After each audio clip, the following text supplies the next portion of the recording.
오늘 말씀 고린도전서 9장 24절에서 27절까지의 말씀을 우리 같이 봉독하겠습니다.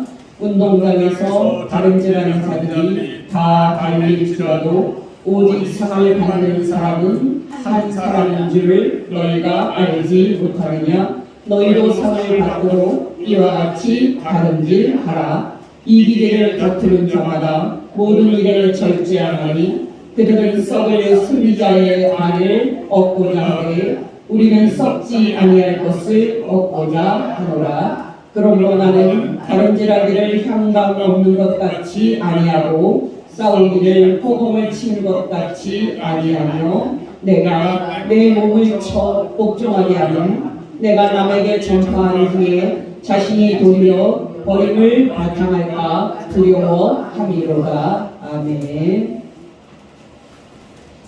네, 여러분, 우리는 요즘 날마다 깨어 있으라는 하나님의 말씀을 생각하고 있습니다.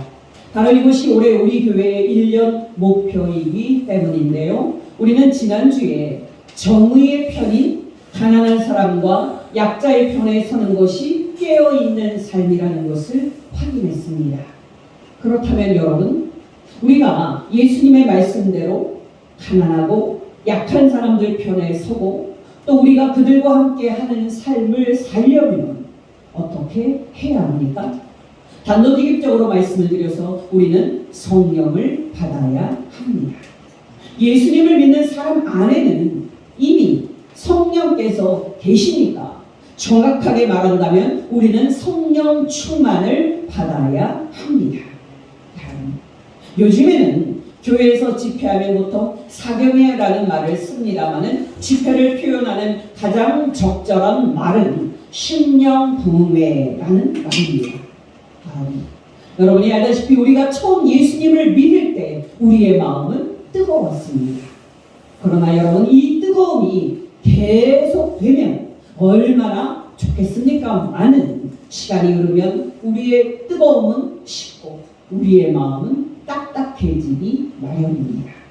이렇게 되면 우리에게 따라오는 결과는 뻔합니다. 예수님을 믿어도 기쁨이 없고요. 당연히 구원받은 감격도 없습니다. 그냥 형식적으로 교회에 출석하고 마지못해 예수님을 믿는 무기력한 사람이 됩니다. 이런 사람에게서 하나님의 뜻대로 이웃을 사랑하고 이웃을 섬기는 열매가 맺히겠습니까? 절대적으로 불가능합니다. 그렇다면 여러분, 중요한 것은 무엇입니까? 바로 우리의 마음이 굳어지지 않도록 우리에게 성령 충만이 필요하다는 사실입니다. 또 우리의 마음이 둔해지지 않도록 우리가 성령 충만을 받아야 한다는 사실입니다.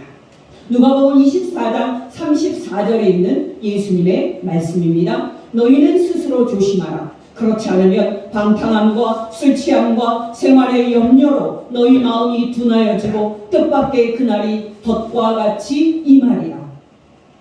또 여러분, 신앙에 있어서 우리의 마음이 중요하다 하고 말하는 말씀 중에 가장 유명한 말씀은 예수님의 씨 뿌리는 비유입니다. 여러분, 하나님께서 천국 말씀을 우리의 어디에 뿌리십니까? 바로 우리의 마음입니다. 바로 우리의 마음 밭입니다. 여러분이 알다시피 씨 뿌리는 비유를 보면 네 종류의 마음밭을 가진 사람이 나옵니다. 여러분, 첫 번째 사람은 누굽니까?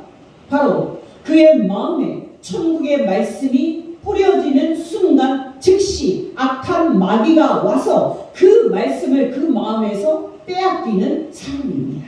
빼앗아 가는 사람입니다. 바로 씨가 길가에 뿌려진 사람입니다. 여러분, 두 번째 사람은 누굽니까?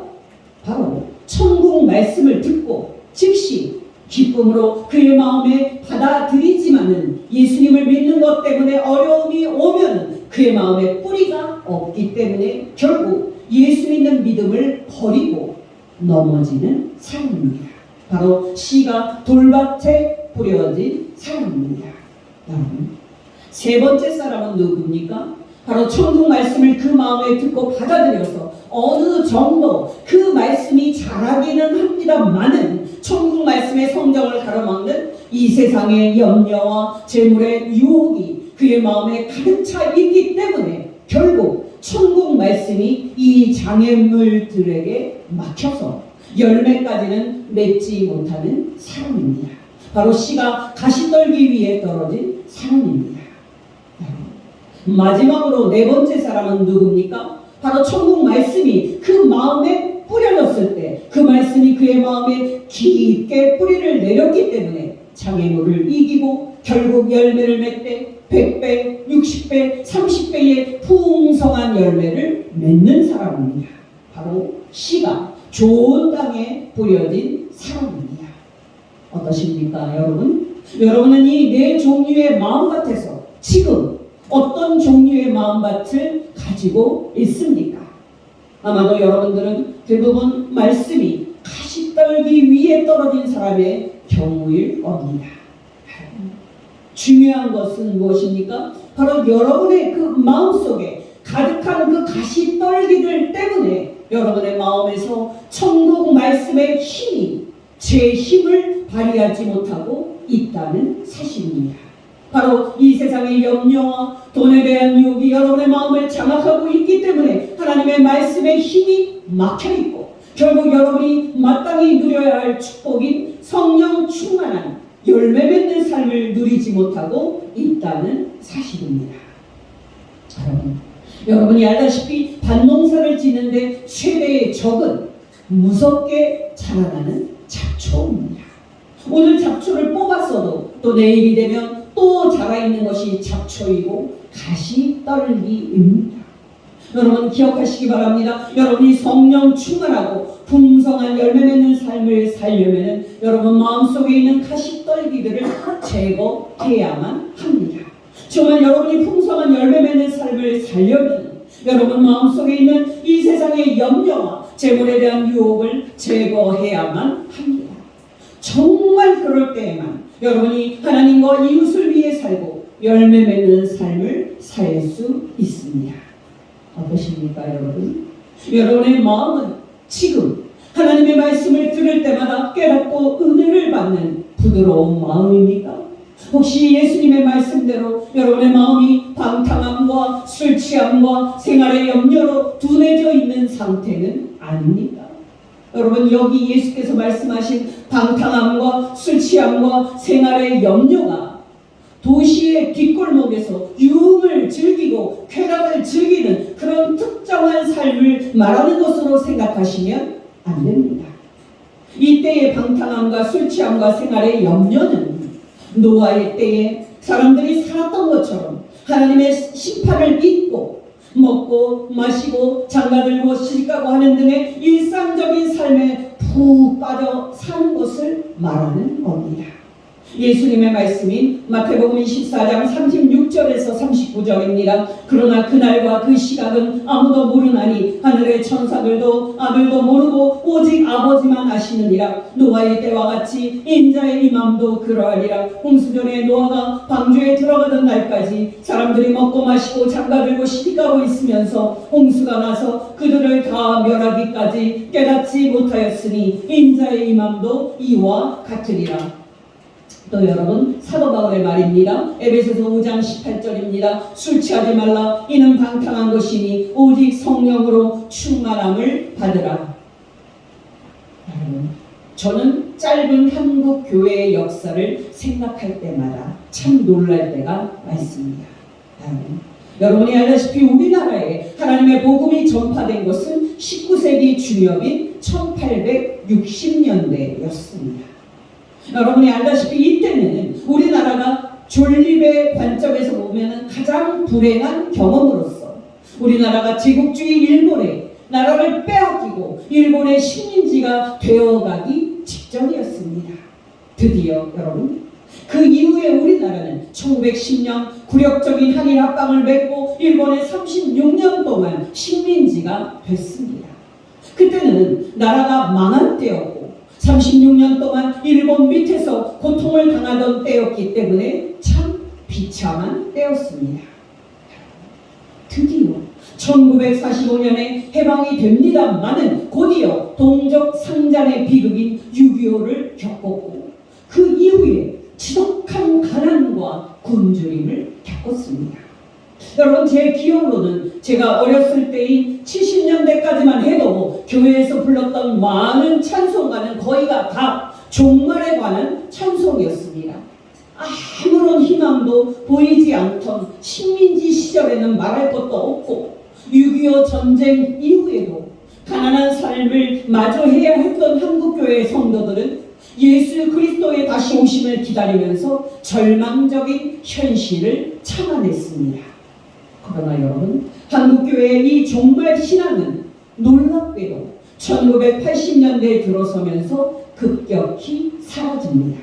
바로 여러분이 알듯이 한국 경제는 80년대에 아시아의 4마리의 용 중 하나로 불릴 정도로 한강의 기적이라는 놀라운 경제 성장을 이룹니다. 자연히 나라가 가난에서 벗어나 중진국이 되면서 한국교회는 본격적으로 국가의 발전에 발맞추어서 내세에 대한 종말 신앙 설교에서 이 세상에서 축복받는 기복적인 설교로 대전환을 합니다. 여러분, 그렇게 시작된 대전환으로 현재 한국교회 신앙은 어떤 상태에 있습니까? 종말 신앙으로 일제시대를 살았던 신앙의 선배들과 6.25 전후 어려운 삶을 예수 그리스도의 다시 오심을 기다리면서 견뎠던 신앙의 선배들처럼 현재 한국교회는 종말 신앙을 가지고 있습니까?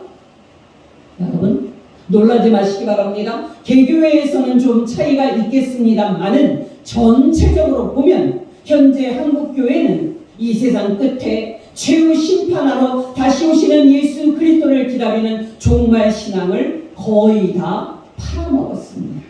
정말 놀랍게도 현재 한국교회는 이 세상 끝에 최후 심판하러 다시 오시는 우리 주 예수 그리스도의 다시 오심을 준비하는 종말 신앙을 거의 다 팔아먹었습니다. 국가적이든 개인적으로든 어려움이 있을 때와 어려움이 없을 때 이 두 때 중에서 어느 때가 우리의 종말 신앙으로 깨어있을 가능성이 더 많다고 생각하십니까? 분명히 어려움이 있을 때일 것입니다. 그런 점에서 여러분, 우리에게 어려운 일이 있을 때는 우리가 하나님을 찾고 깨어있게 되니까 믿음의 관점에서 보면 어려운 때가 분명히 복된 때가 일 것입니다. 바꿔 말하면 여러분, 국가적으로든 개인적으로든 큰 문제가 없고 모든 게 편안하고 안전한 그런 때라면 그때는 우리가 하나님을 찾고 깨어있을 필요성도 잘 느끼지 못하는 때일 테니까 그때가 실상은 우리에게 위험한 때일 것입니다. 왜냐하면 재판장 되시는 예수 그리스도께서는 도둑처럼 갑자기 오실 것이고 지금은 너무나도 평안하고 안전한 때라고 생각하고 우리가 이 세상에 빠져서 안일하게 살 때 예수 그리스도께서 다시 오실 것이기 때문입니다. 그런 점에서 여러분, 우리가 평안하다고 안전하다고 느끼는 이때가 바로 우리가 날마다 깨어 있어야만 하는 때인 것입니다.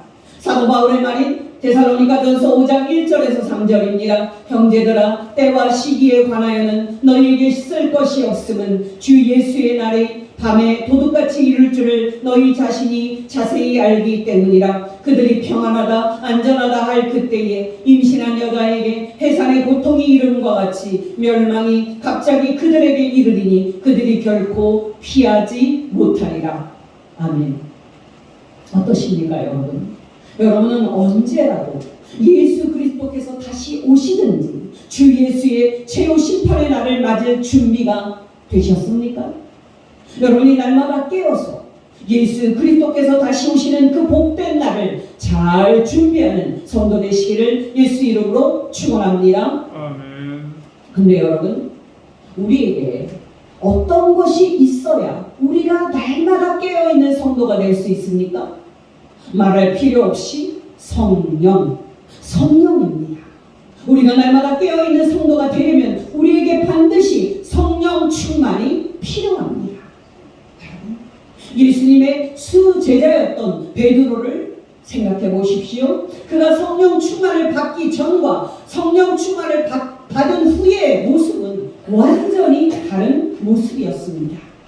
여러분이 알다시피 예수께서 당신이 예루살렘에 올라가셨을 때 유대교의 지도자들에게 죽임당할 것이라고 제자들에게 말씀을 하셨을 때 베드로는 자기도 예수님과 함께 죽을 것이고 자기는 어떤 일이 있어도 예수님을 절대 버리지 않을 거라고 호언장담을 했습니다.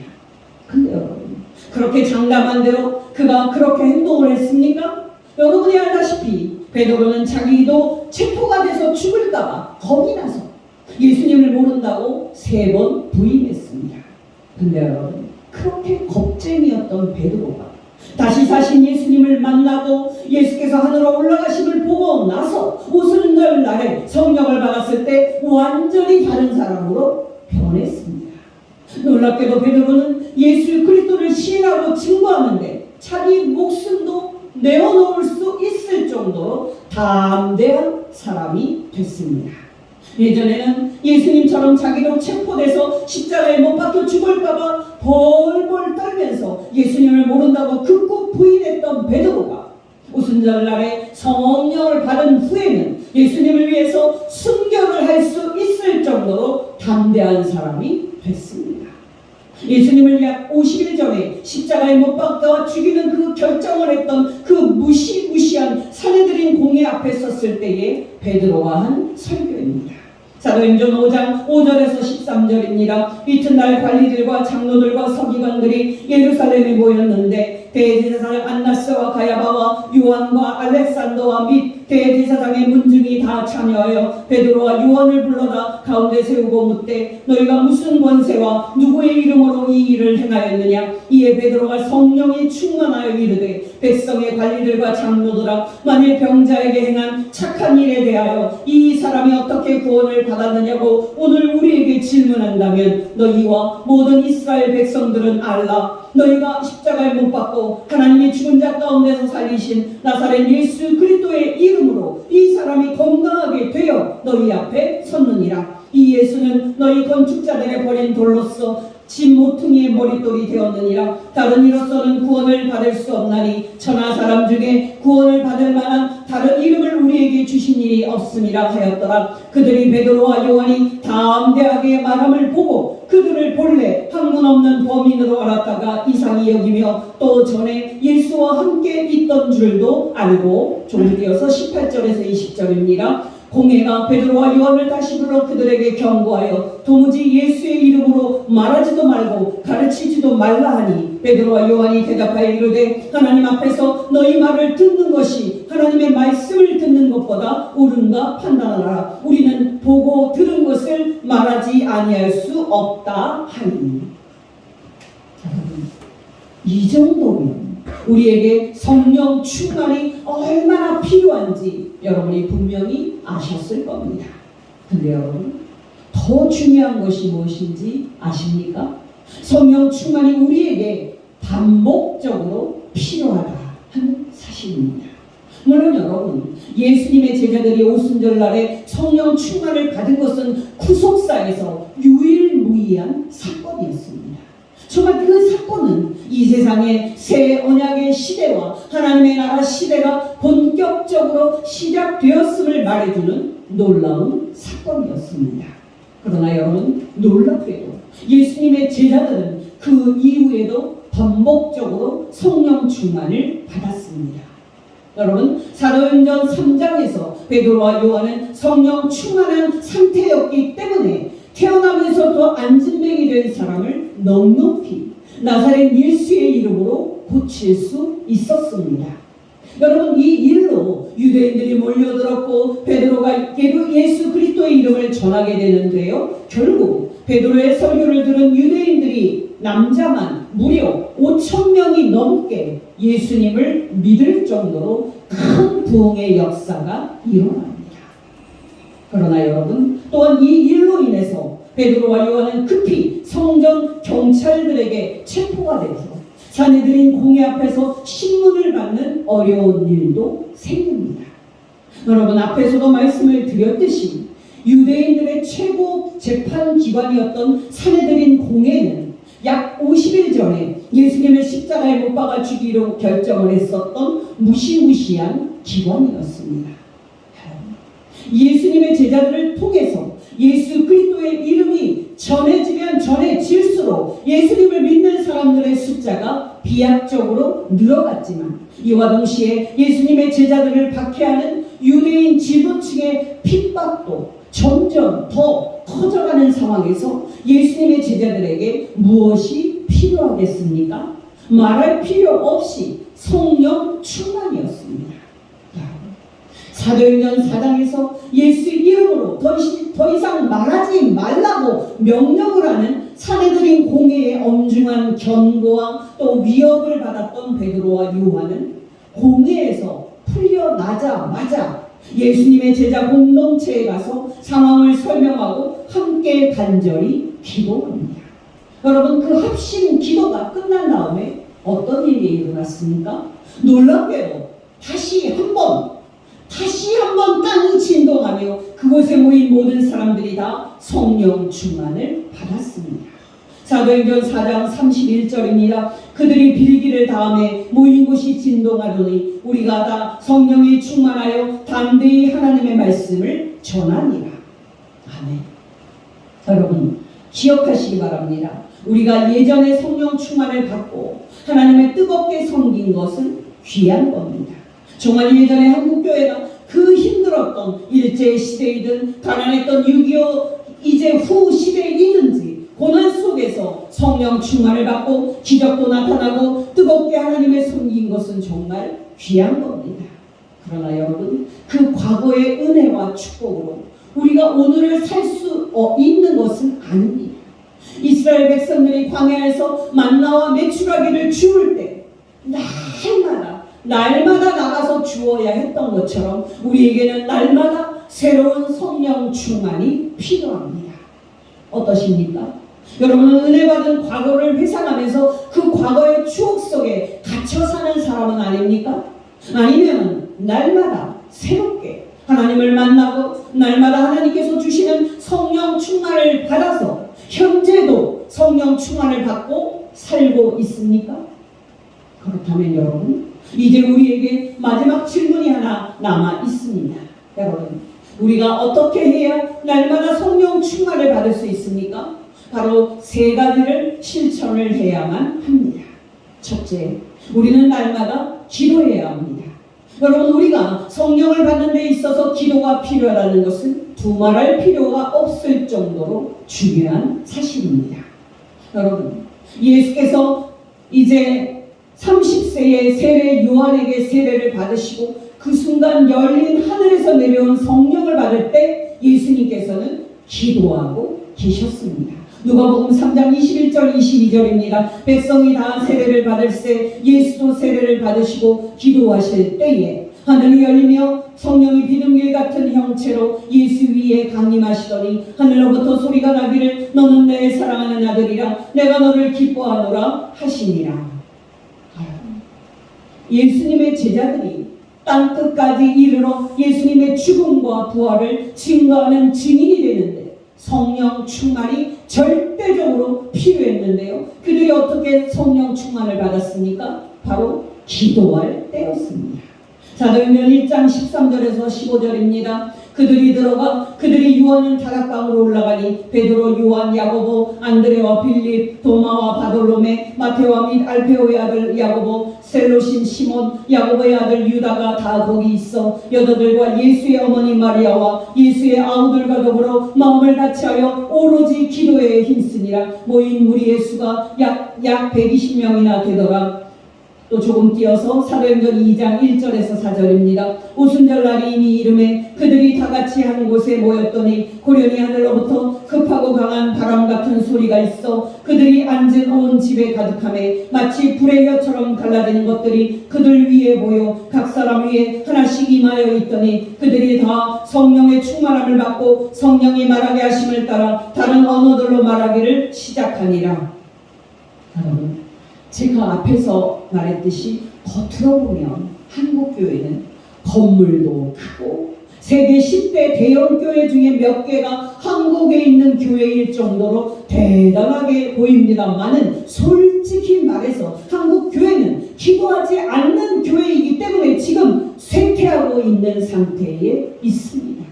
여러분, 예전에 기도원이 많았고 우리 미스바 기도원도 있었지만 성도들이 수시로 기도원을 찾아서 하나님을 찾았던 그때와 비교할 때 지금 한국 교회에서 기도원은 더 이상 매력이 없고 성도들도 기도하는데 힘쓰지 않는 것이 현실입니다. 오늘날 개교회의 상황을 보아도 상황은 똑같습니다. 금요 기도회를 합니다만 명맥만 유지할 뿐 기도해라고 말하기도 어려울 정도입니다. 또 새벽기도 또한 명맥만 유지하고 있지 생기를 잃어버린 지 오래입니다. 중요한 것은 여러분, 어떤 상황에 우리가 놓여있는 이런 상황에 저와 여러분도 큰 영향을 받고 있다는 사실입니다. 저와 여러분이 특단의 결단으로 올 한해 기도를 실천하는 복된 성도 되시기를 예수 이름으로 축원합니다. 둘째로 여러분, 우리가 성령 충만을 받으려면 우리는 날마다 성경 말씀을 읽고 우리 마음판에 깊이 새겨야 합니다. 어떠십니까 여러분? 여러분은 성경을 날마다 읽고 날마다 성경을 깊게 묵상하고 있습니까? 여러분, 하나님의 말씀인 이 성경이 우리의 영혼을 새롭게 하고 우리를 거룩한 사람으로 만든다는 거 알고 계시지요? 디모데전서 4장 5절입니다. 하나님의 말씀과 기도로 거룩하여짐이라. 디모데후서 3장 16절에서 17절입니다. 모든 성경은 하나님의 감동으로 된 것으로 교훈과 책망과 바르게 함과 의로 교육하기에 유익하니 이는 하나님의 사람으로 온전하게 하며 모든 선한 일을 행할 능력을 갖추게 하려 함이라. 사도 바울이 감옥에 있을 때 제자 디모데에게 두꺼운 겨울옷과 함께 자기에게 가져다 달라고 부탁한 것이 뭔지 아십니까? 바로 양피지에 쓴 성경이었습니다. 디모데후서 4장 13절입니다. 내가 올 때에 내가 들어와 가보의 집에 둔 겉옷을 가지고 오고 또 책은 특별히 가죽 종이에 쓴 것을 가져오라. 여러분, 올해 성령 충만을 날마다 받고 싶으십니까? 날마다 성경을 읽고 성경을 깊이 묵상하시기를 예수 이름으로 축원합니다. 세 번째로 여러분, 우리가 성령 충만을 받으려면 말씀에 순종하고 말씀을 실천해야 합니다. 어떠십니까 여러분? 여러분에게는 아직도 끊지 못하는 죄들이 있습니까? 여러분이 성령 충만을 받으려면 여러분은 죄를 잘라내는 결단을 하셔야 합니다. 왜냐하면 하나님의 영인 성령님은 거룩하고 깨끗한 영이시기 때문입니다.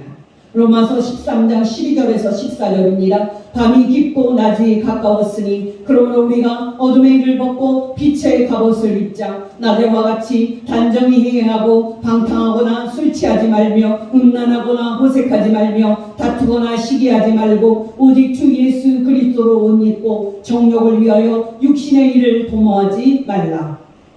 여러분, 제가 방금 읽은 로마서 말씀은 기독교 역사상 몇 손가락 안에 드는 신학자요 경건한 성도였던 성 어거스틴이 젊은 날 하나님을 떠나 죄에 빠져 방탕하게 살았을 때 기적적으로 읽고 회개한 말씀입니다.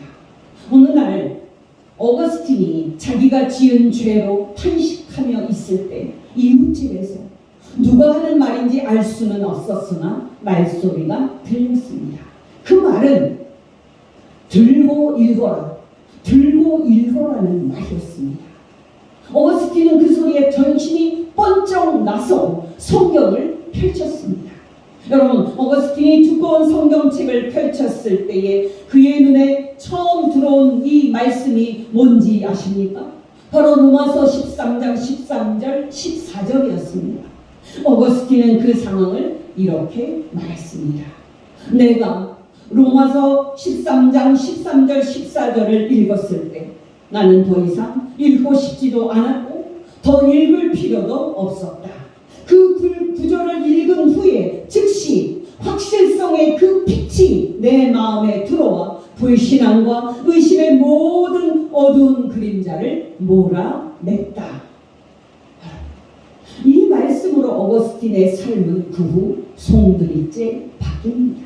그는 타락한 그의 죄된 삶을 철저히 청산하고 기독교 역사에 길이 남은 신학자로 온전히 하나님을 기쁘시게 하는 삶을 살았습니다. 중요한 것은 뭡니까? 바로 실천입니다. 실천. 여러분, 성령 충만을 받는 길이 있음에도 불구하고 우리가 성령 충만을 받지 못하고 깨어있지 못하는 것은 우리가 기도하고 성경 읽고 죄를 버리고 의를 순종하는 것을 실천하지 않기 때문입니다. 그렇다면 여러분, 우리가 어떻게 해야 기도하고 성경을 읽는 경건한 습관을 기를 수 있습니까? 바로 오늘 설교 본문 말씀처럼 우리의 삶을 운동선수가 사는 삶처럼 절제하는 삶으로 만들어야만 합니다. 마라톤을 뛰는 선수가 불량식품을 먹고 식단을 조절하지 않고 생활도 무질서하게 한다면 그가 마라톤에서 1등할 수 있겠습니까? 여러분께 권면드립니다. 새벽 기도이든지 다른 때이든지 시간을 정해놓고 날마다 기도하는 습관을 만드십시오. 날마다 성경을 읽고 여러분 마음판에 깊이 새기십시오. 또 날마다 하나님의 말씀에 순종하여 죄를 멀리하고 의를 가까이 하십시오. 여러분이 날마다 그런 좋은 습관을 만들고 날마다 하나님께 가까이 간다면 올 한 해 여러분에게 성령 충만이 임하는 축복이 임할 것이고 올 한 해 여러분이 깨어서 예수 그리스도의 다시 오심을 잘 준비하는 성도가 되실 겁니다. 여러분 모두 그런 성도가 되시기를 예수 이름으로 축원합니다. 기도하겠습니다. 하나님 아버지, 오늘 말씀을 통해서 우리가 깨어있는 삶을 살려면 성령 충만을 받아야 함을 가르쳐 주시되 특히 기도와 성경 말씀과 순종으로 성령 충만함을 받아야 함을 가르쳐 주신 것 진심으로 감사를 드립니다. 하나님 아버지, 오늘 말씀에 순종하여 올 한 해 우리가 기도와 성경 말씀과 순종으로 성령 충만 받고 예수님께서 언제 오시더라도 우리가 항상 깨어서 준비하는 삶을 살 수 있도록 우리에게 날마다 절제할 수 있는 훈련을 시켜 주시옵소서. 우리의 모든 죄를 지시고 우리 대신 십자가에서 하나님의 심판을 받고 죽어주신 우리 주 예수 그리스도의 이름으로 감사하며 기도하옵나이다. 아멘.